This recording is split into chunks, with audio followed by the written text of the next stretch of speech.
बेटा ये क्या खा रहे हो? सोया रोटी। अरे बेटा सोए खाने से तो वो होता है ना। नहीं नहीं अंकल, ऐसा कुछ नहीं होता है। अगर आप लोगों के भी यही डाउट्स हैं, यही मिथ है आपके माइंड में कि सोया प्रोडक्ट कंज्यूम करने से या सोया को कंज्यूम करने से मैन बूब्स आते हैं या फीमेल रिप्रोडक्टिव मेजर हार्मोन जो है जिसको एस्ट्रोजन कहते हैं वो ज़्यादा डेवलप होने लगता है, तो देखते रहिए ये वीडियो।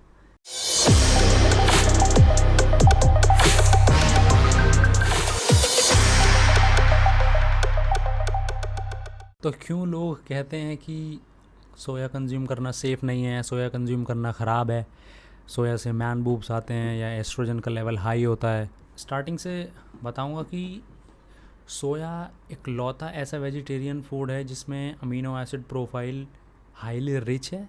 मतलब कि बहुत वैराइटीज़ ऑफ अमीनो एसिड्स मिलेंगे आपको इसमें। 100 ग्राम्स ऑफ सोया चंक्स में 52 ग्राम्स ऑफ प्रोटीन होता है, जो कि एज़ कम्पेयर टू किसी भी नॉन वेज प्रोडक्ट से बहुत ज़्यादा है। 100 ग्राम चिकन ब्रेस्ट आप देखेंगे तो उसमें 25 ग्राम प्रोटीन होता है। 100 सिमिलरली आप 100 ग्राम रेड मीट या किसी और को कंपेयर करेंगे तो उसकी value 100 grams of soya chunks की न्यूट्रिशनल वैल्यू से कम ही आएगी in terms of protein, right.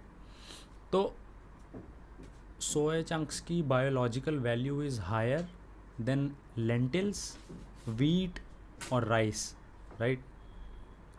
और इसका सेशिएटिंग इंडेक्स भी बहुत हाई है। सैशिएटिंग इंडेक्स मतलब जिसको खाने के बाद आपको कम भूख लगती है, तो इसका सैशिएटिंग इंडेक्स बहुत हाई है। इसमें फ़ाइबर ज़्यादा है, इसमें वाइटामिन्स ज़्यादा हैं, इसलिए इसको वीगन्स या वेजिटेरियंस एक बहुत ही अच्छा सोर्स मानते हैं प्रोटीन कंज्यूम करने के लिए। अब आते हैं कि ये कंसर्न क्या है, कहाँ से स्टार्ट हुई है कि सोया को कंज्यूम नहीं करना चाहिए, सोया कंज्यूम करने से मैन बूब्स आते हैं एंड सो ऑन। तो सोया के अंदर होता है आइसोफ्लेवोन्स, जो कि एक्ट करता है फायो एस्ट्रोजन की तरह, जो कि फंक्शन करता है बेसिकली एस्ट्रोजन की तरह, जो कि मैमल्स में होता है, राइट। एस्ट्रोजन फीमेल का डोमिनेटिंग हार्मोन है, इसलिए सोया का रिलेशन एस्ट्रोजन, मैन बूब्स, लो टेस्टोस्टेरोन ये सब से है। तो इसलिए सोया को man boobs, low level of testosterone ये सब से जोड़ा जाता है। बेसिकली ऐसा है नहीं।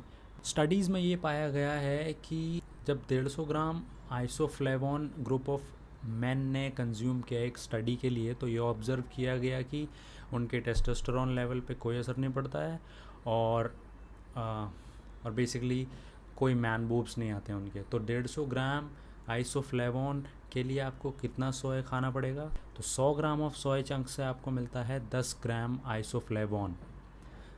तो अब आप 150 ग्राम आइसोफ्लेवोन लेने के लिए आपको 1.5 किलो सोया चंक्स खाने पड़ेंगे, विच इज़ ह्यूमनली इम्पॉसिबल। आप इसको कंसिडर भी नहीं कर सकते। तो उस हाई लेवल पे खाने के लिए आपको 1.5 किलो सोया चंक्स एक दिन में खाना पड़ेगा, तब जाके आप कहीं 150 ग्राम आइसोफ्लेवोन कंज्यूम करेंगे। और 150 ग्राम आइसोफ्लेवोन का भी कोई इम्पैक्ट नहीं है। तो मतलब आप ये मानिए कि आप 2 किलो सोया चंक्स अगर दिन में खाएंगे, तब हो सकता है कि आपके मैन बूब्स या जैसे कि आप सुनते आए हैं कि ईस्ट्रोजन लेवल आपके बॉडी में बढ़ने लगे, राइट। तो जिस दिन आप 2 किलो सोया चंक्स खाना स्टार्ट करेंगे हर दिन for a longer period of time, तब आपको ऐसे कोई चेंजेस दिखेंगे। और आई डोंट थिंक कोई 2 किलो या 1.5 किलो एक दिन में सोया चंक्स खा सकता है। ये तो मैंने बहुत ज़्यादा कह दिया। मैक्सिमम मैंने 100 से 150 ग्राम कंज्यूम किया एक दिन में, उससे ज़्यादा खाया भी नहीं जाता। तो फाइनली क्या टेक अवे है इस वीडियो से? वो सिर्फ ये है कि सोया कंज्यूम करने के लिए सेफ़ है मेन के लिए, नॉर्मल कंज्यूमेबल क्वांटिटीज़ में। 1.5 से 2 किलो खाने पे आपके बॉडी में आइसोफ्लेवोन 150 से 200 ग्राम जाएगा, तब जाके हो सकता है कि ऐसे कोई चेंजेस या ऐसे कोई इफ़ेक्ट्स आपको दिखें। वो भी आपको लॉन्गर पीरियड ऑफ टाइम खाना पड़ेगा तब।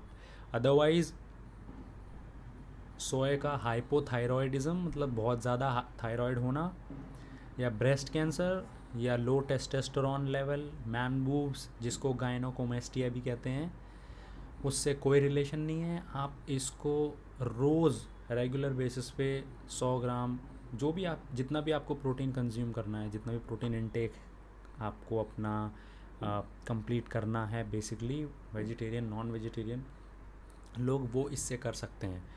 आपको लो टेस्टोस्टेरोन लेवल या फिर breast cancer, oestrogen, high level oestrogen का होना, मैन बूब्स, ये सब के लिए सोचने की कोई ज़रूरत नहीं है। You can easily consume it. तो सोया कंज्यूम कीजिए, बॉडी बनाइए, लोगों को बेवकूफ़ नहीं। और अगर आपको डिटेल में और पढ़ना है इसके बारे में तो मैं नीचे 3 से 4 लिंक अटैच करूँगा। इस वीडियो के डिस्क्रिप्शन में 3 से 4 लिंक्स अटैच करूँगा ताकि आप और पढ़ सकें इसके बारे में।